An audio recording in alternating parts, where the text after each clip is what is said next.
si je peux ajouter, quand je parle de l'évangile, c'est directement à ça côté de la doctrine.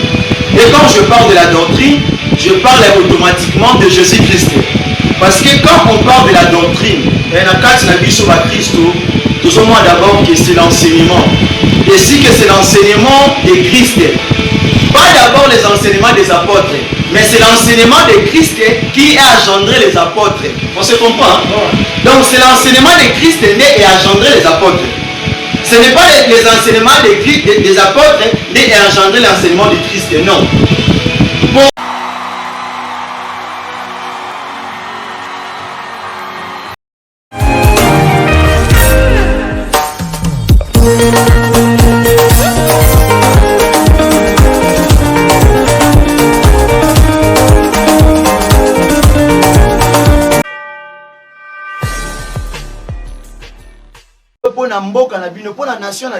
God is spoken to this man in order to speak out to the world. In that time, God is, sometimes you can also to say that you're not from the nation. You said and then they shall say, they shall say. But in the time of Moses, when he could speak something, there's no another prophet that could also say something because he was the only prophet of the nation. When Eli could speak something, it was at least to the whole nation. There was no other man that could come and speak another thing. So we are in the time that God is showing His grace to everybody according to His own love. But now people that have the gift of prophecy are the people that now are destroying. Because some of them they forget sometimes that inside prophecy there are also their feelings. Même toi as un prophète de ministère. A prophet in the ministry. Même toi as un don prophétique. Even the person that have the prophetic. Yes, to know something that inside of him. Des choses. There are two things. There is a thought. They also have feelings. Donc pas ça qui veut therefore a feelings can also just come. As is known that is a person of numbers. No, they just look at his style and one day I've seen in the church. I saw a prophet that was preparing how he's going to do his drama tomorrow. So there was a pastor was preaching. Since it's used giving prophecies alone, that day the prophecy wasn't. You saw a man that was sitting on the corner.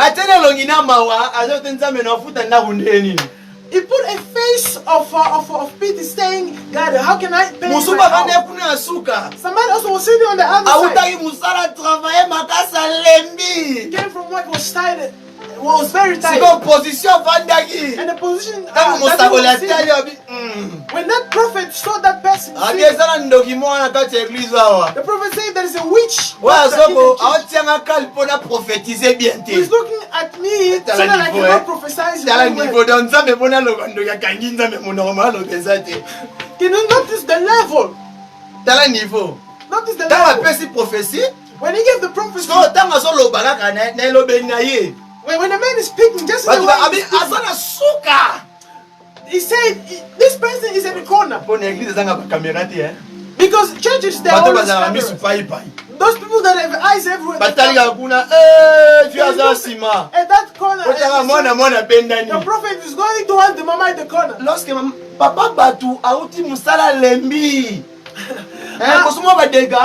A father of children came from work, was silent. Now that man, when his conscience comes and finds out that the prophet is referring unto him, soit directement ou indirectement, it can either be directly or indirectly. Speak unto me. Is that person gonna come into that church tomorrow? This is why we see now the prophecies that are coming out of feelings, out of our own pleasures, are destroying churches and also such kind kind of prophecies are the kinds of prophecies sentiment, pensée. That are giving birth to children off the street. And there are also some other prophets that God has shown them that your children or the children of this mother are witch. But now, when God reveals unto you such kind of revelation, what should a prophet do in this case? Now, especially children that have no support. prophétique. Beloved, you that have un ministère prophétique. Il faut faire très attention à mon you have a prophetical ministry. You have to be careful with your mouth because it destroys it destroys churches, it destroys family. Therefore, you also as a believer take such prophecies. I'll send you to one scripture. Let's all read.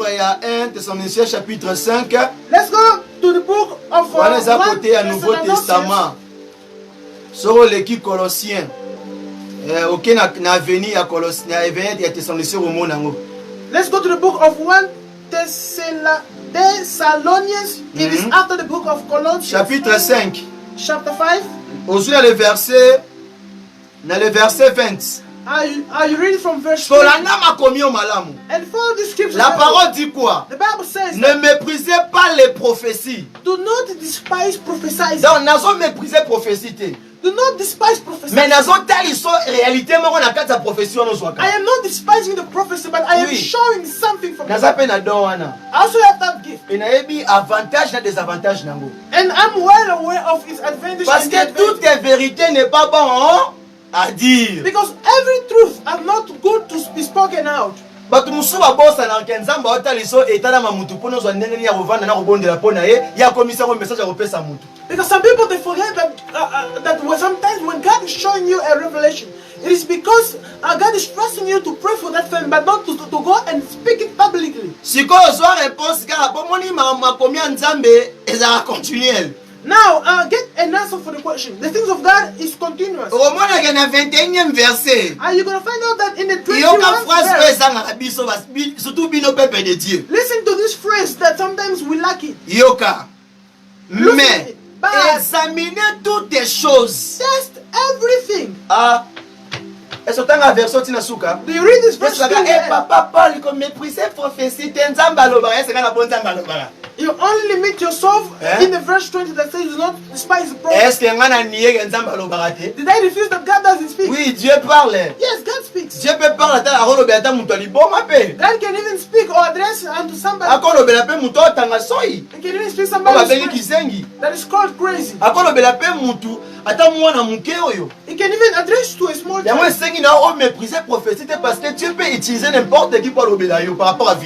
Reason why it is needed to us not to despise the message. But when you're getting the message, you should also know 1 Corinthians and 14. The Bible also speaks something. You should also know the book of 1 Corinthians that it says. In the verse 12, chapter 12. Let us read together chapter 12. 1 Corinthians chapter 12. Non, chapitre 14. I made a mistake, chapter 14. Le verset 12. Verse 12. Yeah. Read and give us the answer. De même. The Bible says so. De même vous. So with yourself. Puisque vous aspirez aux dons spirituels. Since you are eager for manifestations of the Spirit. Que ce soit pour l'édification de l'église que vous cherchez à en posant d'abondamment. Strive to excel in building up the church. Now you that have the gift of prophecy, you are in ministry. Do you know that this person? So you as a servant of God, me also that I have the gift. When I'm giving the message, I have to be aware of the advantage of the message of Is it adding something plus question mark of Christ? Question mark. Hein? Question mark. Mais c'est le prophète. Papa prophète. Papa prophet. Il y a un message. You should know this message. You should read this verse. Now you a believer. Un message comme église, peuple de Dieu. When you are receiving a message as a believer. Si qu'on pense au 1 Thessaloniciens chapitre 5, le verset 20. You always to go back to 1 Thessalonians. Souka verset je What does the Bible say us? Examinez toutes les choses. Examine everything. And take only the good things. And the bad things, throw them out. Dans le long monde, surtout peuple de Dieu. Today we say ce qu'il faut noter bien pour la question, il faut expliquer bien mal. We should not worry about this question because we should. Il faut demander toujours à Dieu à personne le don de discernement des esprits. We should always ask unto God the gift of peuple de Dieu, vous avez le droit de demander cet don. People of God, we have the right to ask to God. Parce que il y a beaucoup de serviteurs au bazoya na poso ya brebis mais bazan na kati ba lourd à visère. Because nowadays we have a lot of servants that are coming with a sheep clothes, but inside of them they are not sheep. Donc quand on dit esprit, le don de discernement des esprits, cela veut dire quoi? Il faut qu'on vérifie la vérification. Therefore, when we talk about the spirit of the gift of the discernment of spirit, ce n'est pas toujours les prophètes. We should verify. Même pour nous les serviteurs de Dieu. It's not always just the TV. You follow preach. Au message qu'on bonne de n'importe combat. You are used to comment? You are used to pray anyhow. Au message au kota bikota kota nyo sera bon le bon nzambe. You are used to go here and there all that all to see. Est-ce que oyebaka esprit wezo eza ko animer mutu azotambwisa bino? Now do you know the spirit that is inspiring the person? I'm just helping people that because I believe already. So in order to sustain what I'm saying, in the word of God, dans le livre 1 Corinthiens chapitre 12 verset 10, in the book of 1 Corinthians, it will help us, you as children of God, to know the other truth. You have to ask the Lord in order the Lord to show you the state, the spiritual state of the prophète, mais you can be close to a prophet that is giving things that are chemical products. Instead of giving something that's going to build your body. Bien aimé, ceux qui ont bien été. If you're not eating well. Notre Seigneur Jésus, on peut bouger avec la position. In the time of the event of our Lord Jesus Christ, you will not move. You just remain in one position. Même si oza mwana mosakoli, faut yebaka quel esprit oza ko animer papa wana. Therefore, it means even though you're a child of a pastor, you should know which spirit is inspiring. Na fingi na rejeter prophétie. I do not refuse. Mais il faut toujours vérifier par contre avant de mettre ta foi sur le message que vous avez reçu. But we should always verify every message. Avant de dire Amen, ainsi soit-il. Il like faut d'abord demander, papa, est-ce que c'est toi qui me parles ou bien c'est les pensées, bien les sentiments de l'homme seulement? You should always ask the Lord, Lord, are you the one speaking to me? Ou bien c'est poussé of a man. Na milim mabene mutwazo lobelanga. Is driving by evil spirit. Tu sais l'apôtre Paul a kutana na moto mwaza qui esprit à Python. Do you know the apostle Paul met people that had evil spirit? Mutu wana pesa e prophétie vraiment ça normal, pesa réel. That man gave apostle Paul a prophecy that is normal and real. Surtout ouais barake. Above all, le diable peut te parler de la réalité ou bien marambo est réel. The devil can speak or can open unto you things that are real. Mais ce n'est pas véritable. But it's not truth. Mais ce n'est pas la vraie vérité. But it's not the real truth. Et yes. Oui bien côté hein. Are you sure of that? Hein? Have you heard il faut voyer baka apporte pas la joie professeur dit que oui mambo le baiser un solo. You should be. You should know that Apostle Paul received the prophecy and said, "What you speak." Mais molimo ezolo bakati na yo. But the spirit that speaks is not the spirit of God. Donc c'est-à-dire que nengo za na sia mokili oyo. It means as we are on this earth. Yeba ke dia baby nengo bota mati nengo kola ka ibi vina yo. Be sure or know that as you are growing, the devil knows your life. Encore personne prophétie parce que ibi ke ozana musala ozana mbongo te. It can also give you a prophecy saying that you don't have money, you don't have house. Est-ce que message aussi est ça quoi siro filobi? Now, the message that you received is it assuring your life tomorrow. Vraiment, on les a réponse on a pris ici par rapport à la question que vous posez. I've answered this question according to the question. I answered this question according to the. Donc, c'est que dans le Bible bien que qu'on peut sa prophétie en plein air, en plein culte, et ça le message il y a peuple de Dieu en général pour la bataille. Na yemo pe na kati.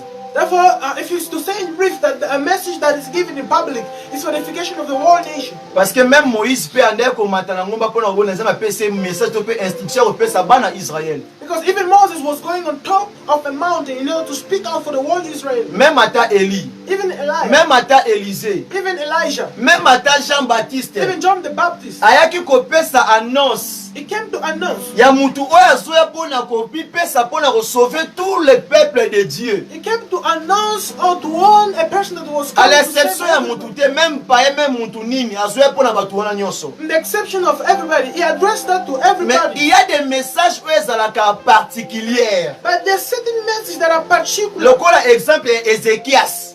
Like for example of Ezekiel. Étant que roi.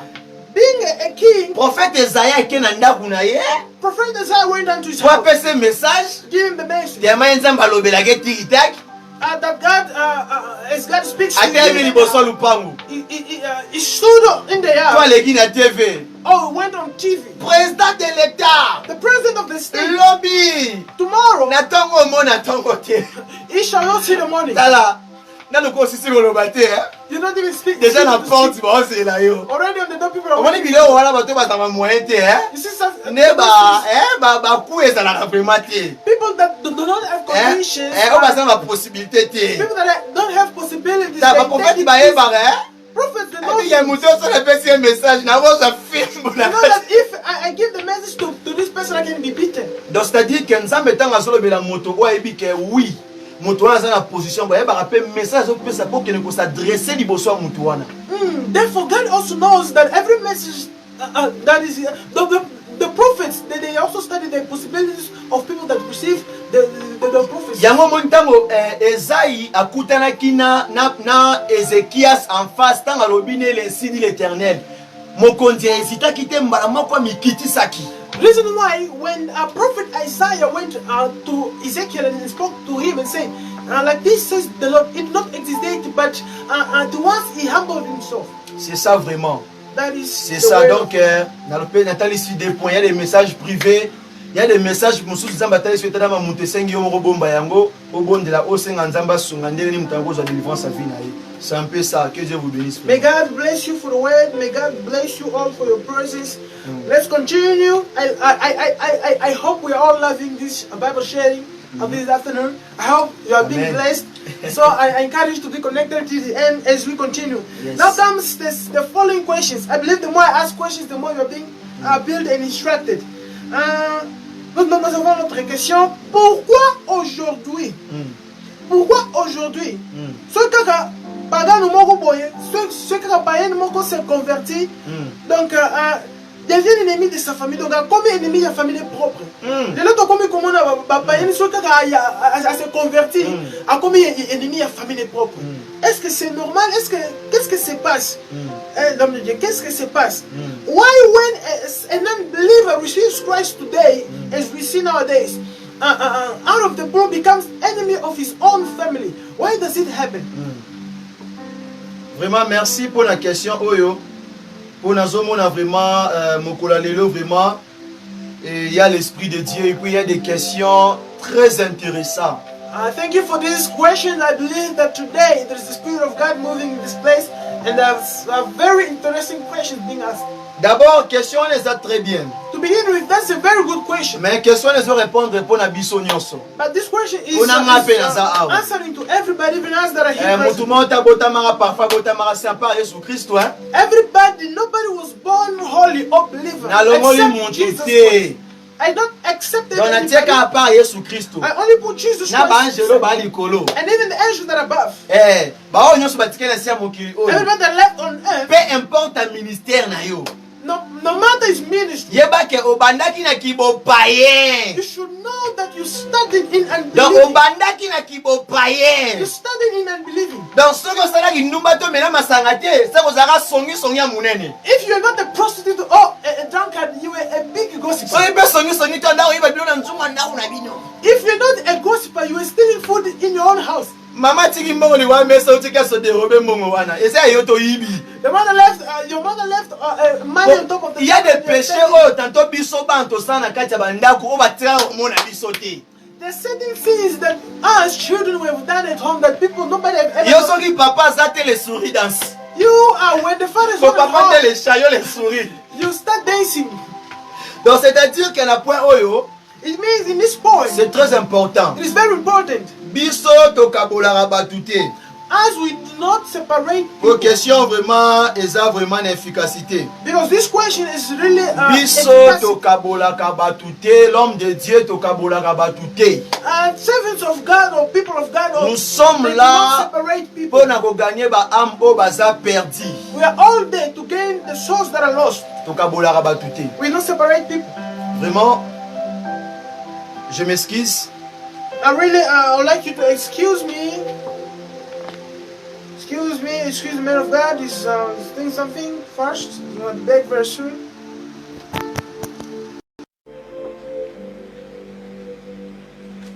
Why do we see today? Why do we see today people when they receive Christ, they leave their families? Donc j'avais reçu une petite question que je devais répondre. I got a question that I have to answer. Et par rapport à ce que je voulais dire là, According to the question that I want to answer. c'est pour cela qu'on a se déplacé qui vraiment. And reason why I placed. Et pour tout ça, il y a un micro moko. Because we are all just using Je one ne devais microphone. pas que ça là qu'on va mouvement c'est ça.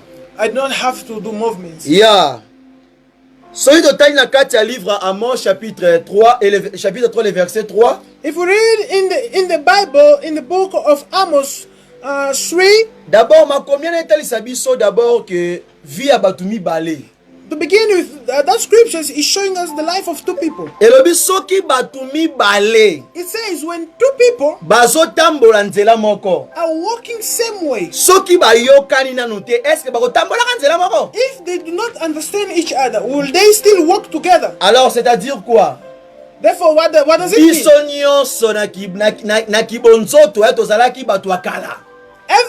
Each and every one of us in the flesh, C'est-à-dire tozalaki ba païen. we were all people in Bato Israel, amasumu. unbelievers were people, sinners. Bato mabe vraiment. We're evil people. Mais tango tokute na Yesu, But when we met Jesus, toyambie lokola mokonzi pe mobikisi. we have received him as our Lord and Ndenge Savior. lobi na makomi ya Jean chapitre 1er le verset 12. As Jesus said in the book of John, the first La John parole 10, dit ceci. the Bible says, À ceux-là qui ont réussi, to those that receive, à ceux-là qui ont crié à son nom, to those that believe in his name, ont reçu le pouvoir de devenir enfants de Dieu. they receive the power to become children of God. Donc na mokili tozalaki bana nzambe te. In the world, we were not children Donc of na God. vie ya loyenge via kokende ya babwa de nuit okota bwe. Therefore, in the world, the life that we had, Na we vie were not ancienne children wana. of God in that old life. Mais siko tango tondimi Yesu But therefore, Kristo. when we have received Jesus Christ, Tokomi siko na etamboleli moko différent na baninga na biso akala. we now became born a new creations, with having different characters with those that are left in the world. Siko wana songi na Amos. Now, I'm back in the book Siko of Amos. tozalaki ensemble. We're together. Tozalaki bisika moko. We're in the same place. Oyebenga na via ya komela bombe, You knew me, I was drinking alcohol. na via komela ba whisky. I was drinking whiskey. Oyebenga na via kindumba. You knew me, I was doing prostitution. Oyebenga na via koiba. You knew I was stealing. Oyebenga na via kidolatrie. You knew I was sleeping out with them. Mais tango na yambi Yesu Kristo, But when I received Jesus Christ, batalisi nga avantage. they've shown me the advantage. Batangisi nga doctrine na ye. They've taught me his doctrine. Ndenga alingi na tambola. The same way he wants me to Siko walk. wana ta unamoni na komi koyekola marche wana. Now, as I see now that I'm now learning the new way of walking. Lobi siko master ye kozwa ngai. Now, tomorrow an old friend came to Toke pick. mela masanga. Let's go and drink alcohol. Toke d'abord via loyenge. Let's go. FCA Let's go master. back. Nana tante fona kende prai. I say no. Fona ye prière. I don't have time. I have to go and pray. Naza tantanga Bible mikolo naza ba mambebele na na comprendre pour na vie na ngai. These days I'm busy reading the Bible. Lobby a résisté. Tomorrow he resisted. Quel est là résisté, il pas résister. Today he resisted, tomorrow also he resisted. Tu sais comprendre, hein? Are we understanding? Na kati ya famille peka bongo. Inside families. Ezali na bilo mususu o moni na kati ya ndako bobuki lukuta. There were 30 things that if you see happening in families, you think it's a lie. Oyiba mbonga mama na bino na ndeko na mobali. You steal your mother's money and your brother. It's an example. Siko tango bongo li motema. Now when you become a born again, ndeko na bongo ke iba sumbongo na kesa mama. That same brother is asking you to go steal money. Premier jour au boy po yambi Yesu Christ. The first day you refuse because deuxième jour affectir ye. You're not a believer. Now the so second day na ofunda yo. You warn him that if you continue, o makomezo ebisanga ete because the Bible na bimisa misala molili ampoisa. I should expose evil spirits. Therefore, if I am stealing, I'm not gonna see the compagnon. And again, the Bible says, run away from the bad companion. Parce que si tu es mal accompagné, tu vas finir mal. Because if you are wrongly escorted, you're gonna end up wrongly. Si aussi tu es près des gens au bazo mémoire na ba faux presseurs, tu viens gosuka mabe. And also if you have people that are taking you in the wrong direction, your life. C'est pour cela vous allez remarquer ceci. Reason why you're gonna take note. Quand la personne reçoit Jésus dans sa vie. When somebody receives Jesus Christ. Et ça exemple on appelle si there is an example as I give now. Na première tour bo mekempe bozo mesana moi muke. In the first time you're gonna try and then here. Metango moto wana kokoma mir. But when that person will become soki camarade ya païen to pe ndeko ya païen to pe papa ya païen, mama ya païen. When an unbeliever friend or an unbeliever mother, father or an unbeliever brother shall come. Yo to bengana ete. You not yemo vraiment beta un pas zonga simati on peut so distance. Just that same unbeliever or parents will. Pourquoi? Parce que amoni eloko moko échanger kati na yo. Because you see or discover that something has changed inside you. Mais il y a batu muso bongoli motema. But there are certain people that change their hearts, receive Jesus in their life, but are still in the staff of the old people. La même promotion, la même fonction. And still in the same category with them. Na mabenyo solaire kati on échanger. Evil thing you were doing before, he's still doing them. The only thing that changed is only the Bible sometimes singing, but when he comes back home, he went back to everything he was doing when he was in the world. There are also certain but what brings such a division? Okay, we don't call it division, but it's a true division. Parce que la parole dit ceci, the Bible says, entre la lumière et les ténèbres, between the il n'y a pas de connexion. There is no connection. Quand toi tu ne crains pas Dieu, when you don't believe in God, tu me supporteras pas. You will not support me. Mais moi je sais que tu crains pas Dieu. But I say that mais moi je vais te supporter toujours. I'm gonna support parce que l'esprit qui est en moi because the spirit that is in me dit ceci. Says to me je dois même aimer mon ennemi. I should even love my enemy. Je dois prier même cela au bayebi Yesu Christ te. I should also pray for those that know même ata muto abungi nzela. Even a person that has lost the way. Yango mona ke moto ayambi Yesu na vie na ye. The reason why you see that the person that is mosali nyonso because every ye akabwana na batu te. It does not separate with mais zande batu wana batali ke par rapport ya marche wana. It's those people that they see. Basoko kalisusu te ovanda na ye. They cannot stay anywhere. Ye pe kozala nini? Babisiko bande kosala mabe kokende. Now this same person, the places that the wrongs is when he understands the scripture. You know that this person will cut the way. He's not going anymore where he was going. So if he goes there, if he happens to go there, he's to preach.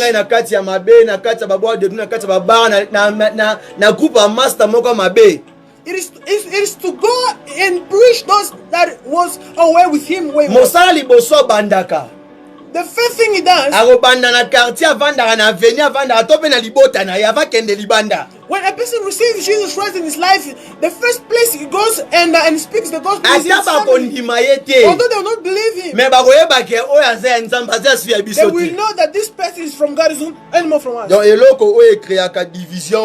Therefore, these things brings division. Ephésiens chapitre 4. The reason why when you read in the scriptures, Ephesians 4, le verset 2. Ephesians 4 Et verse 2. la biso le vieux homme. The Bible is talking about the old man. Mutu nyonso azalaki na vieux homme. Everybody that was Nalongoli mutu te. I don't take out Mutu anybody. nyonso azalaki na vieux homme. Everybody that was in the old man. Tanga na Ephésiens chapitre 4 le verset 22. Let's read the book of Ephesians 4. La parole dit ceci. The Bible says as follows. Tous ensemble, hein? Are we together? Et le billet égard à votre vie passée.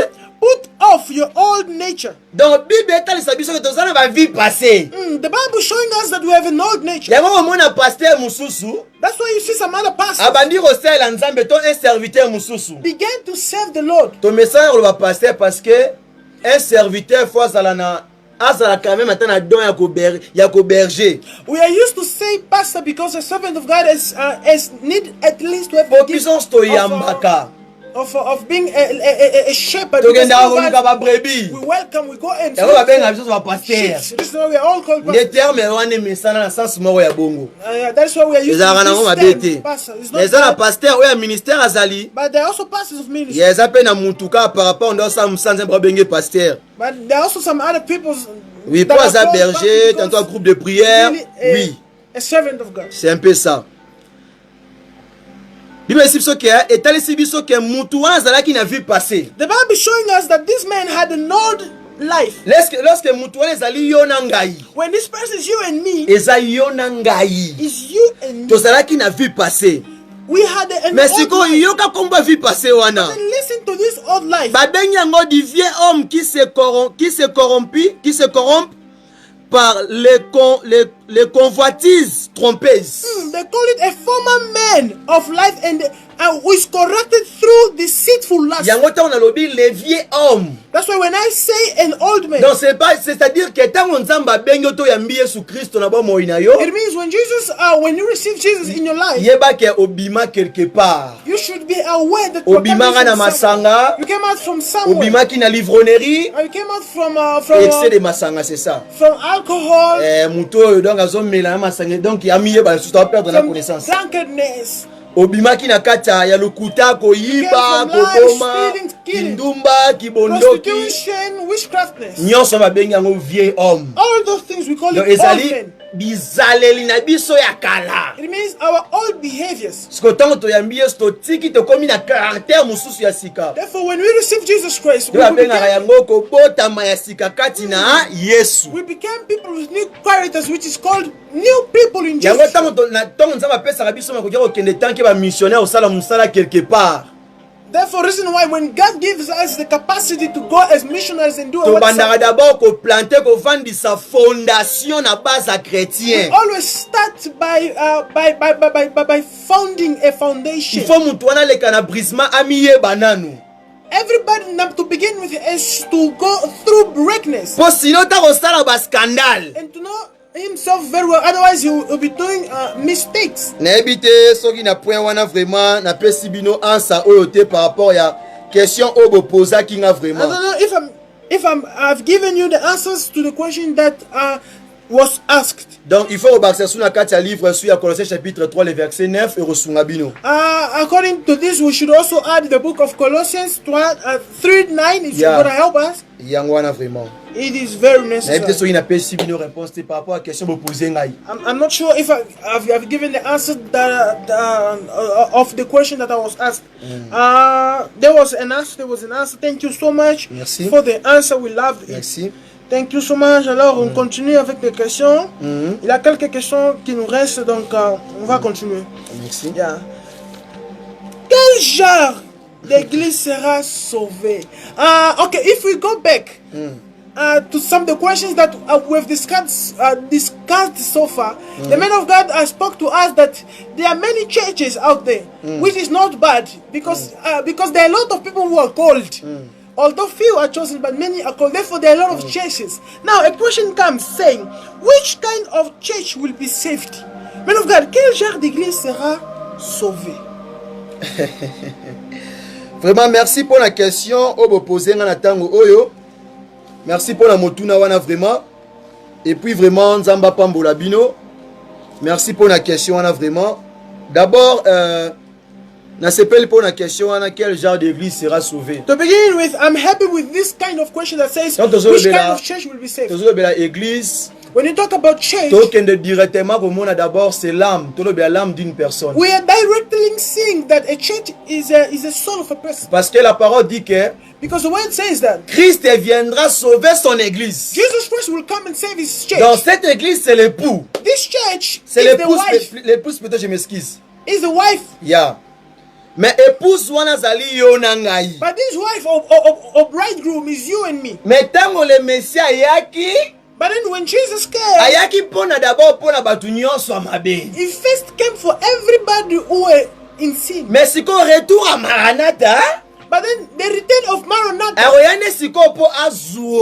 he will come back now to care, not for everyone but only his bride. Donc épouse wana zali yo na ngai. And that bride that Jesus will come and take. Donc Maranatha viendra pour sauver son épouse. Therefore Maranatha will come to save his donc bride. Épouse wana zate batoli na ba mir to mona awa. His bride or his wife is not the walls that we see. It's you and alors, me. Therefore, la question est zalaki boy. The question is as follows. Balobi qualité église nini roki ko zala sauver. The question is follows. Which kind of church shall na jour ya enlèvement? In the time of rapture. Ah, question motuna. It's a hard question. Na c'est pas une question parce que question est biblique. I love this question because it's a biblical question. Yango na rememo na kati ya livre ya Luc.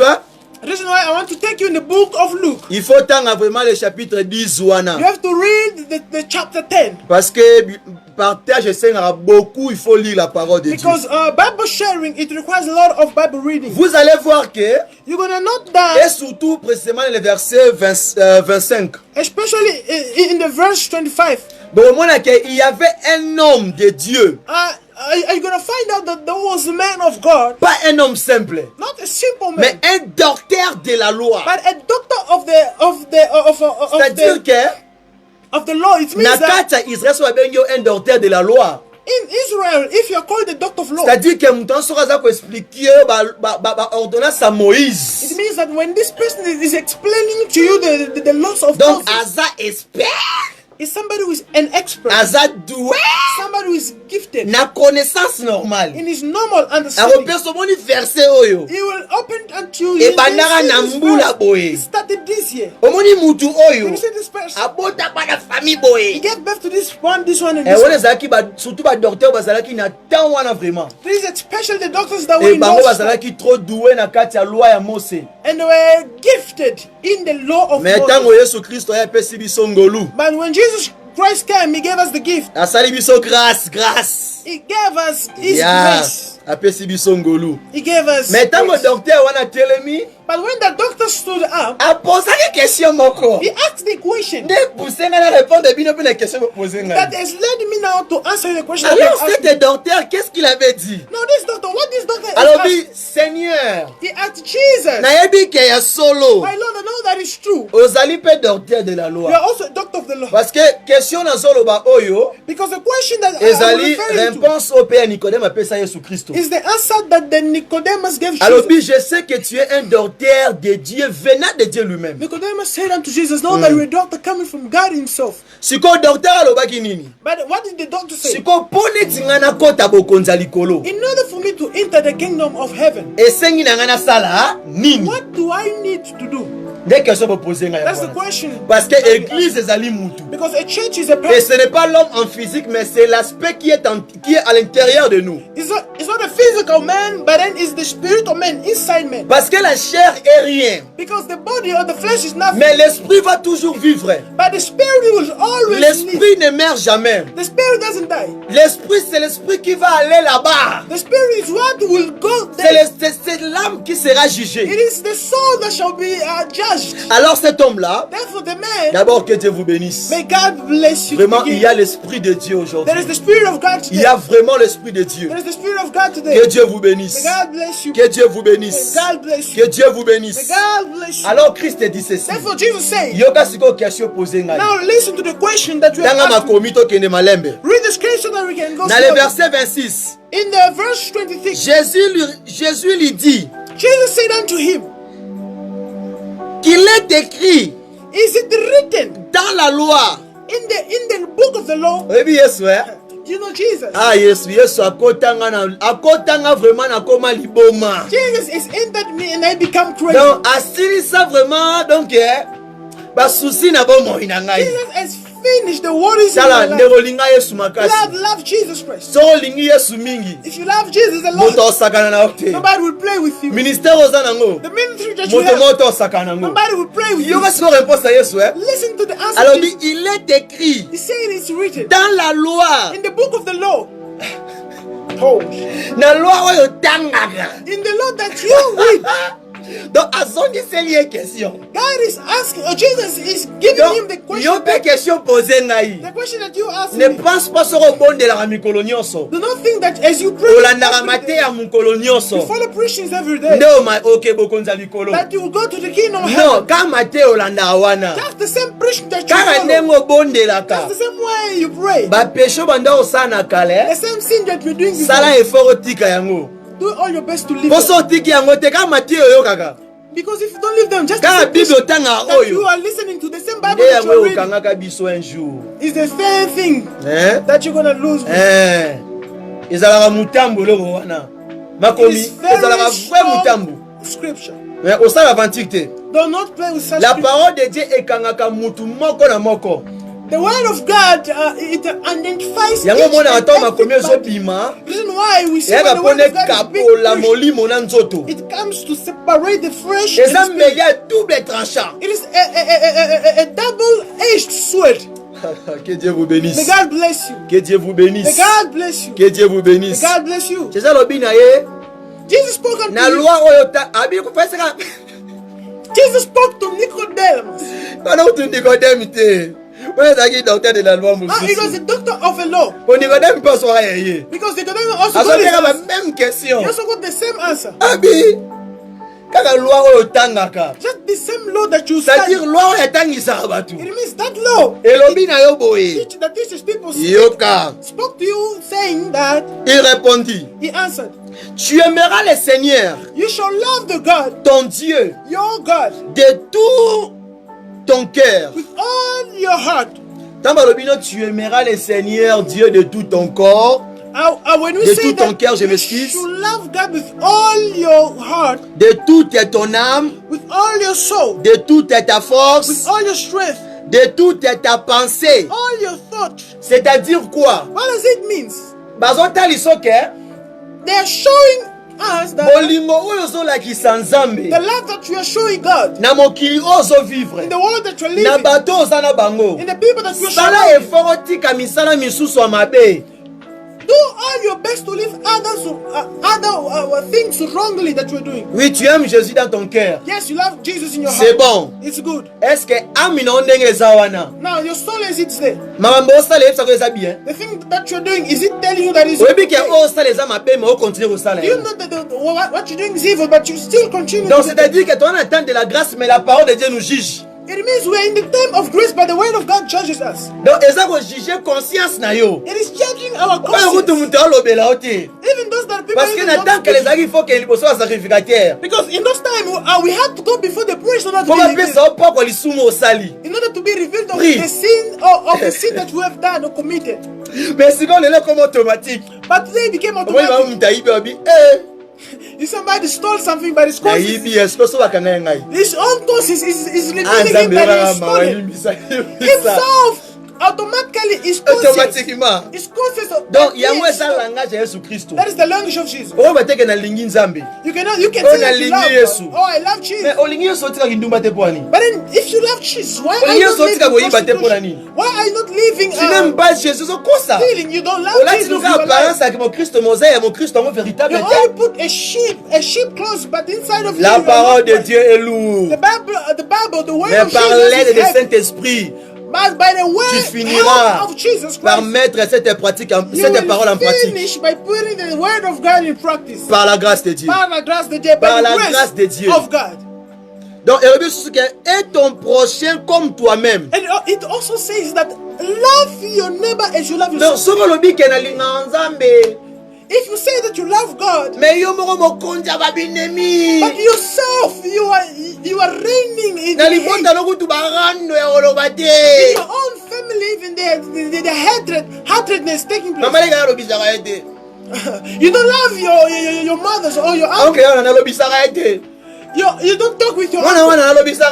You don't talk with your brother. So tell d'abord, voilà où d'abord on a qu'à penser sur un téléphone combien au bloquant.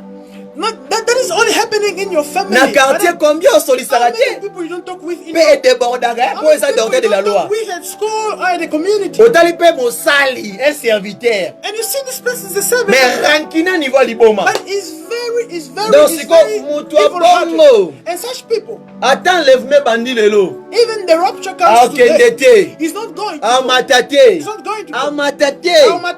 Mais c'est la vérité. But it's the truth. If you want God, il faut d'abord imaginer. You have to love first His own. Have you ever seen God? Have you seen God? Have you seen God like this? But you say you love Him alone. Now, since God you don't see like this and you say you love Him alone, but how much more a person that you see dans cet amour-là, cela veut dire que so this love it il faut le faire avec discernement aussi. You have to do it avec the spirit of discernment. C'est-à-dire que ceux qui mutuana zando kiaza mutu mabe. That means if this person is evil, or is a person who's living in prostitution, il faut qu'on vive avec des mesures. We have to live with him with measures. Agressivité no boye. Do not release your aggressiveness. Donc obimisaté qui a senti que oso sentir yete. Do not release your aggressiveness. Donc oso vivre avec des distances. You are living with a person. C'est ça amour on a talisa yo. This is the love that Jesus showed us. Okeba. Because be careful. À travers ka muto ina. Through the person that you hate, it can make you to miss à travers ka famille okabola wana. Through the family that you divided, it can make you donc pona bokonza likolo. For the kingdom of réponse dans la verset oyo. Your answer salela kaka phrase o nyonso balobi awa. Just do all everything that is salela yango. Put in action. Mokolo Yesu akoya. If you put them in action, when Jesus will come, He will save you. Akobikisa yo. Will heal you. Que Dieu vous bénisse. May God bless you. Mais pona bakisa mo le romore osunga susu croissance na yo. But then if it's to add something also. Par rapport ya réponse par rapport à question vous posez nga je m'excuse. If it's to add a bit knowledge according to the question you asked. Omoni question ezaka te pona pona kaka bino kaka ba Kristo. You will see that this question is not only addressed to us. It is for everybody. It's for everybody this question. Alors cette question, now this question, directement, it is taking us straight na réalité, in the reality, topé na histoire, or in history, topé na vie à un homme samaritain, or in the life of a Samaritan man. There was a man that came out. He came out from his house. He's going where he was going. In the way he was going, he came to find he found himself on the hands of robbers. They took advantage of this man. They beat this man. They beat him almost to death. Yeah. So as this man was beaten almost to death, they took everything from him. C'est-à-dire quoi? It means what? Et pas Yesu. Before the Lord, when we came, we came empty-handed. But then we've welcomed the word. And since we've welcomed the word, before we welcome it, we were doing evil things. We were suffering. But it happened in that evil things, every pastor that were coming, every priest that were coming, if they just look and say, no, they passed. It also happened in the tent of Levite. He also came. He looked at me. Said, no, not me. But there was somebody.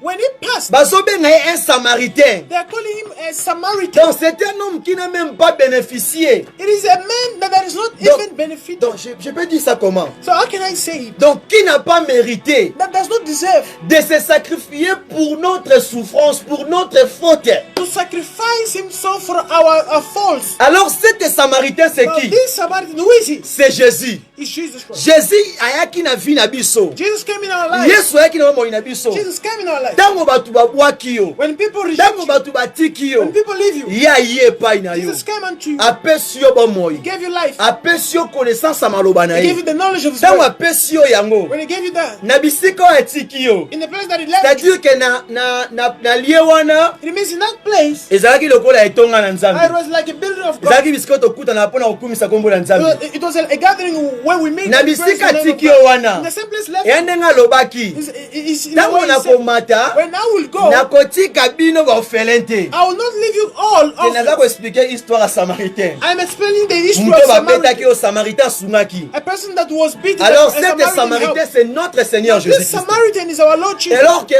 bato bazwa ki soin ya moto wana ba betaki, Therefore, the people that took care of the people that c'est le was Saint-Esprit.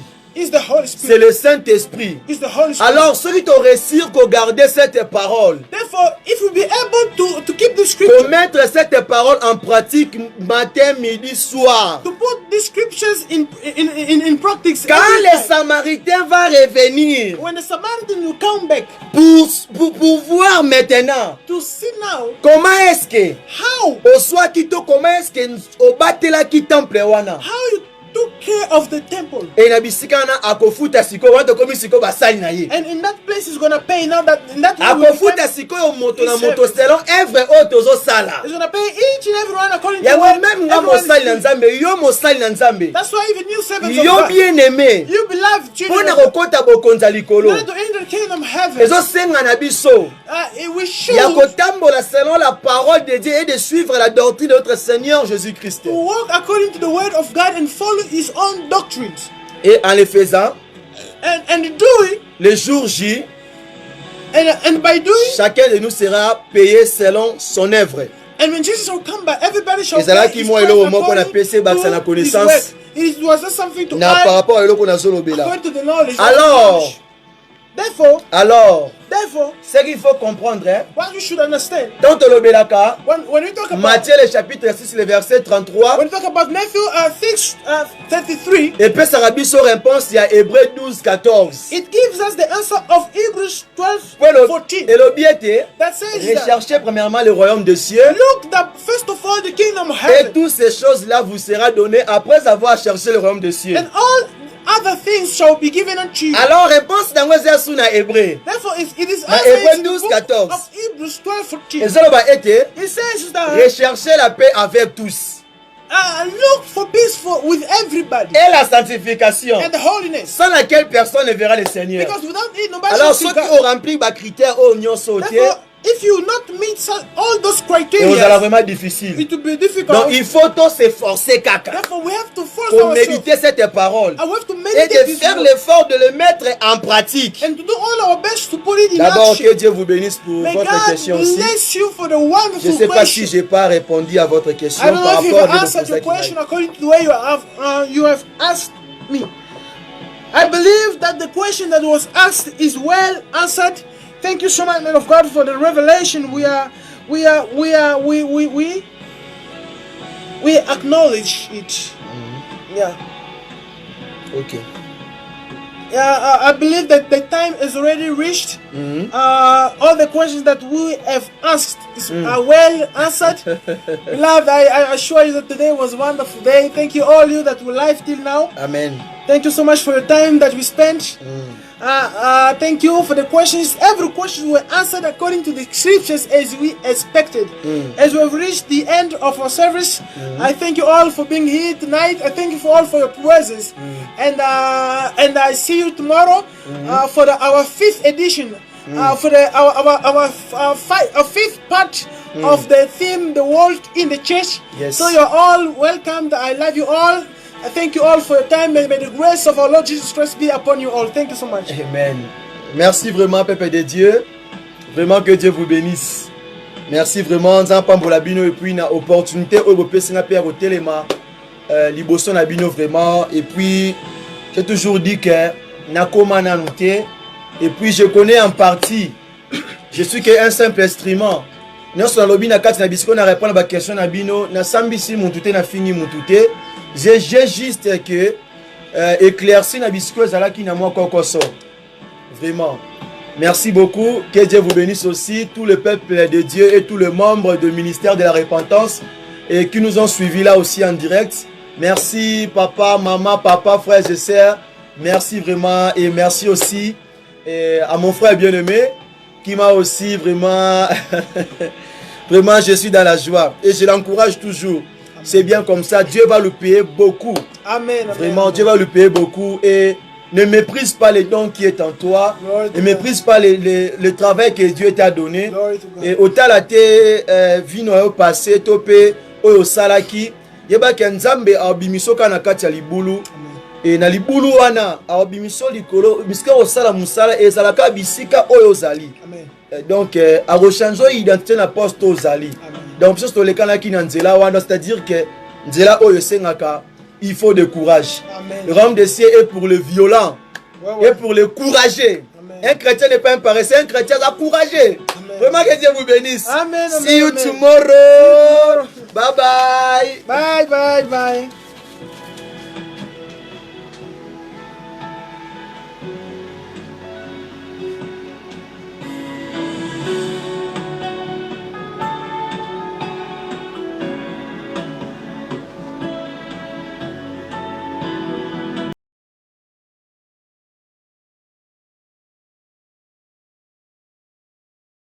Yeah, c'est ça. Plus d'amis, plus de problèmes.